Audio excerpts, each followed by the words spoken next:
What's up, it's your boy Reemus and welcome back to the Superior Code, which is us figuring out the superior versions of ourselves as men and women. Today's topic is a bit more geared to women, but it's an interesting one for anyone nonetheless. Today we're speaking about the good girl versus the bad girl.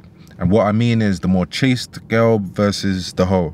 We're going to be speaking, let me adjust this. We're speaking about the pros and cons of both, because from an evolutionary psychology standpoint, these are both just different strategies which of course you see women employing today. Now, I'm not really invested. I don't really care what you do. I'm a lover of both types, to be honest, if I'll be keeping it real. But a lot of the times people in this society are kind of being judgmental of both, like depending on who you speak to, and they force women to be one way or the other way.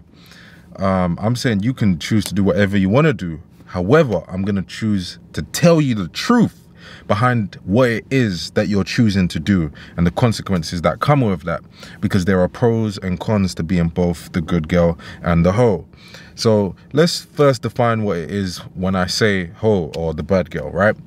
Under the context of this video and my perspective, and what I think best sums up what a hoe is, which could be applicable to any type of girl you would see and go, oh, she's kind of a hoe. Or a slut, or whatever it is, right? A slut is a more accurate word, to be honest, when you look at the actual history of the word hoe. But people took that and kind of used it to mean slut. But hoe really is talking about a whore that's under a pimp, I believe. Anyway, what is a hoe? A hoe is a girl who consistently prioritizes short-term sex and pleasure. So she's not as caught up on the long-term potential of the guys she's getting with. She will get with men simply for short-term pleasure, even if there's no indication of long-term potential or even mid-term potential there. That can best sum up what a hoe is, because it's not really just about the body count. People try to just use it as a way to, like, if a girl's had sex with 50 guys, she's a hoe. She's more likely to be a hoe. But what I said is actually a better indication, because a girl could have a body count of 3 and be a hoe. Because let's say you meet a girl and she's 18 and she has a body count of 3. You would say that's low. But if she's the type, right, there's a mindset behind it. If she's the type to have short-term pleasure, prioritize short-term pleasure, by the time she's 25, that mindset might accumulate a body count of 50 anyway. But you would only call her a hoe when she gets to number 50. But really, that she was a hoe because she had the mindset of a hoe at the body count of 3. And again, remember, I'm not like most people. I don't care. I don't judge or not judge. I'm just telling you what it is. So you might hear that word and go, oh, that's a bad thing or whatever. That's up to you. I don't actually care. I'm not invested emotionally, and I'm very non-judgmental. So when I use these words, just keep that in mind. I don't actually personally care. I've been with a hoe. You get what I'm saying? It's not really so much for me. Oh my God. Now anyway, let's categorize what a good girl is. A good girl is the opposite. She prioritizes, well, she doesn't prioritize short-term pleasure, and instead she prioritizes long-term or at least mid-term connection, like mid-term connection or a long-term potential with a man. And she's very unlikely to sleep with a man just for short-term pleasure. However, there is an exception for the good girl, which is this. If she meets extreme high quality, such as a celebrity, right? And she sleeps with that man once, but she's a good girl in every sense of the word 99% of the time. But that one guy she meets, she sleeps with for short-term pleasure, and she knows she's never going to see him again. Or he's just so high in masculinity, she's never seen this before, right? What happens is her literal genes look at that man as a good packet of genes, like her genes and her DNA and her subconscious mind reads that man as a good source of good genes, and it's so good of an offer that she has to have it now. And of course the psychology is, look, get the genes and then get another man to raise the baby. That's literally the psychology subconsciously. So she gets a motivation to sleep with him. If she does this once, that doesn't necessarily make her a hoe, because there's literally a benefit according to nature standards, and that's the reason why she would be motivated to do this, even though in every other sense of the, every other time she'd be a good girl. However, if she done that multiple times, because remember we said a hoe is consistently prioritizing short-term pleasure. If she then gets with multiple extreme high-level men, like let's say she gets with Drake, but then she gets with 50 Cent too, and then she gets with Kendrick Lamar, I don't know. She just gets with 3 of these high-level guys, right? Only for short-term pleasure. Because of the fact that she's doing it multiple times. Because of that, she has now set a new baseline of what is normal to her. So really that wouldn't be high value to her anymore, because she's dealt with it multiple times. So her perception of it is, this is normal, which now means that she's being a hoe, but she's just doing it in the upper echelon or upper caliber in terms of social status. So yeah, there's exceptions with high value, except if she messes with high value consistently, she's now set a new baseline. So technically doing it for short-term pleasure multiple times under that context then would make her a hoe, because it's a mindset. However, yeah, as I'm saying, it's a mindset and it's a spirit. So a girl, if she has a hoe spirit in her, it's just in her. She can, I don't fully agree that you can't turn a hoe into a housewife, but because you can kind of mold a woman into what you want her to be. She can be a hoe and then be in her actions a housewife. However, it is true that deep down in her core, in her spirit, she'll be a hoe. Like, that is true. So you always have to know that. And the girl who is a good girl, if that's in her spirit, if she sleeps around, let's say she tries to get back at her boyfriend, she will literally feel bad about that. Not because of the guy. She would just feel like this is a bit, she's not me. Like, she's not gonna feel comfortable. Like, there's gonna be something uncomfortable about sleeping around for her. And it's just in their spirit. Do you get what I'm saying? So you can't really change either, to be honest. And that's why I'm not really trying to gear you to be any type. I'm just telling you that both of these are different ways of living, which come with different consequences, which we're gonna go in. So you can just be a bit more mindful of what you're doing with yourself. So let's talk about the pros of a hoe. The pros of her is that she will have fun. She will have, wait, let me turn up the heating in my car. She will have short-term pleasure. She will have extreme amounts of stimulation. She will have excitement, adventure. She's gonna make more memories with various different people. She's gonna find herself up the country just doing this because her adventurous spirit just, her impulsive spirit just led her there. And she's gonna find herself in the craziest situations, and it will make life exciting. The problem is that in the pursuit of this pleasure and fun, she's gonna compromise her long-term value as a potential mate or wife for the majority of guys. Again, this is not, I'm not just speaking about me, I'm just speaking about the context of men, right, in general.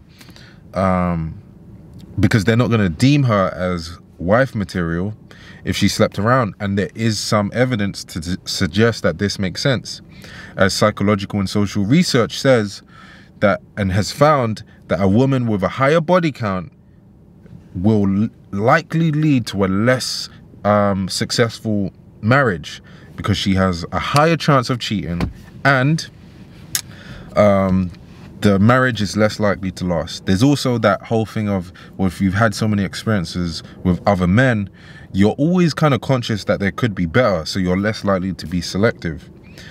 Okay, so yeah, you compromise your long-term potential. Also, you're more likely to pick up toxicities and traumas, of course, which also makes you a long-term mate in the, for most guys that would want to be your husband.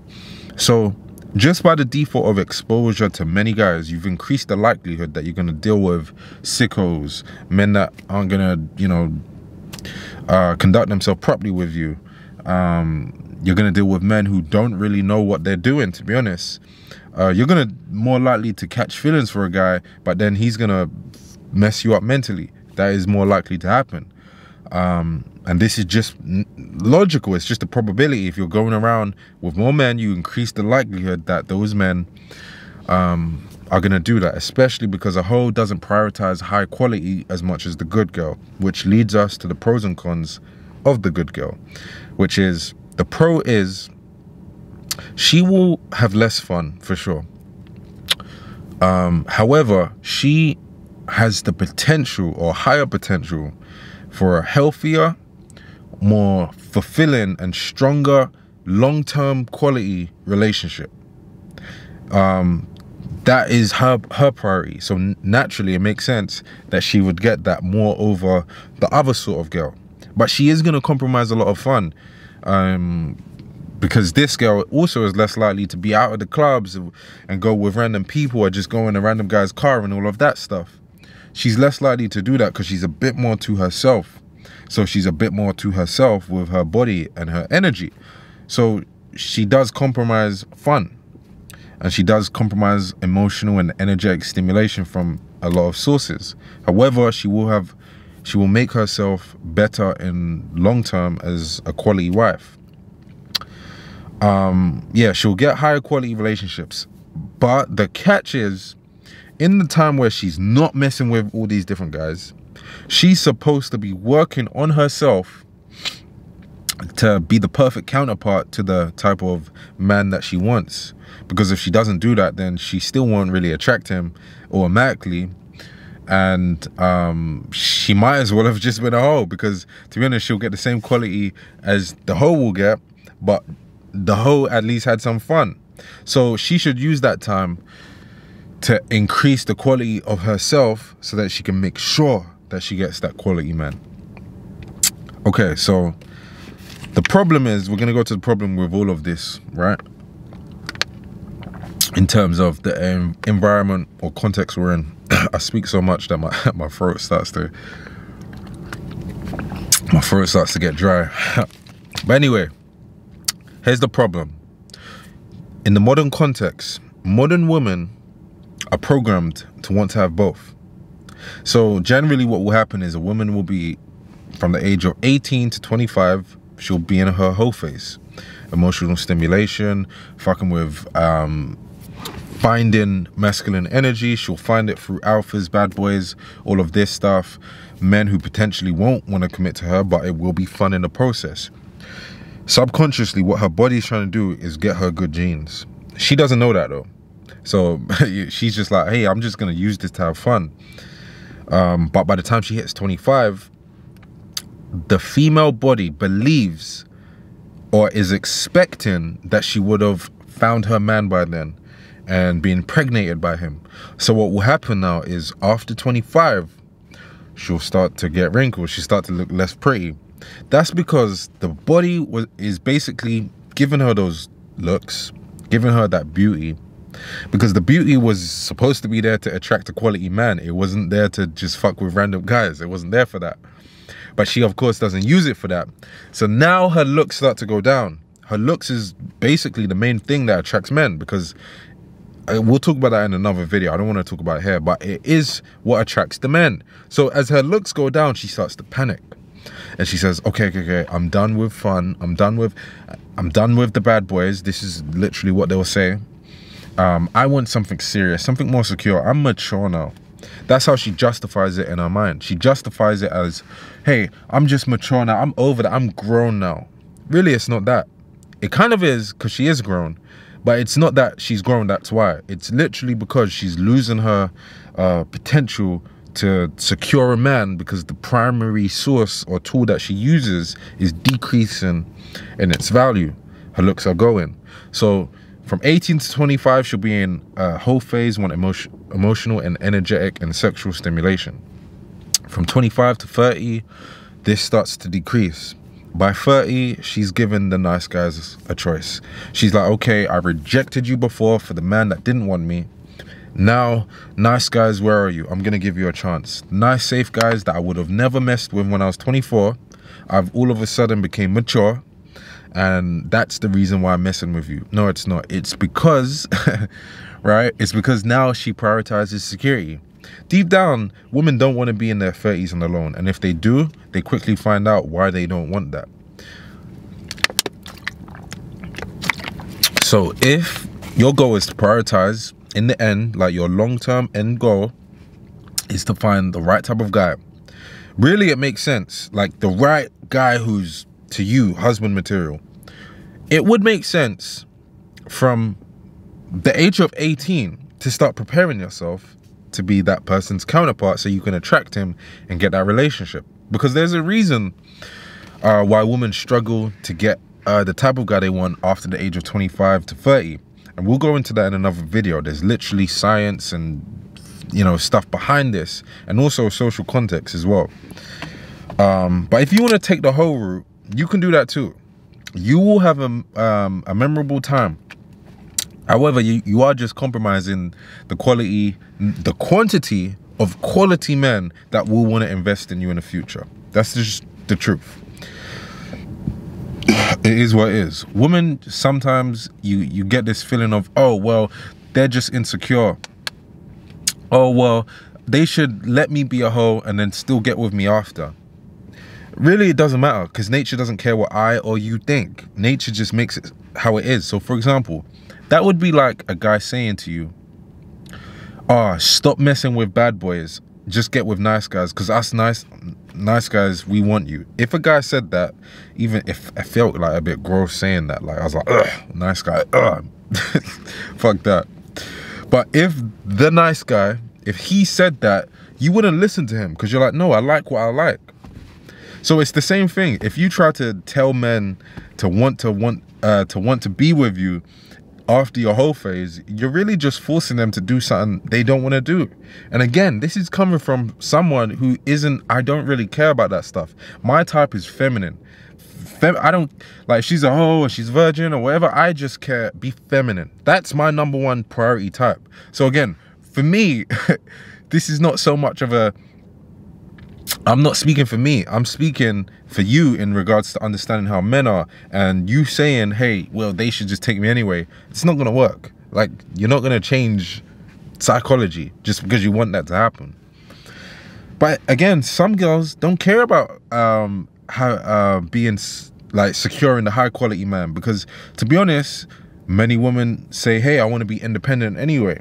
So for her, it might make sense to just go through your whole phase, and then you will get a lower quality husband for the majority of you, but you might not mind that. Like, why does every woman need to have a high quality man anyway, when you think about it?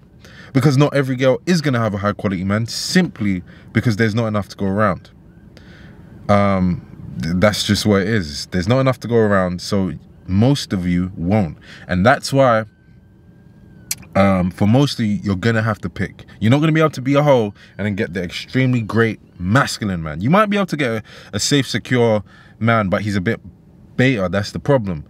But it's very unlikely, and it's kind of statistically impossible, unless we start practicing non-monogamy and polygamy. It's statistically impossible for you to really compromise yourself as wifey material, then get a high quality masculine man at the end of it.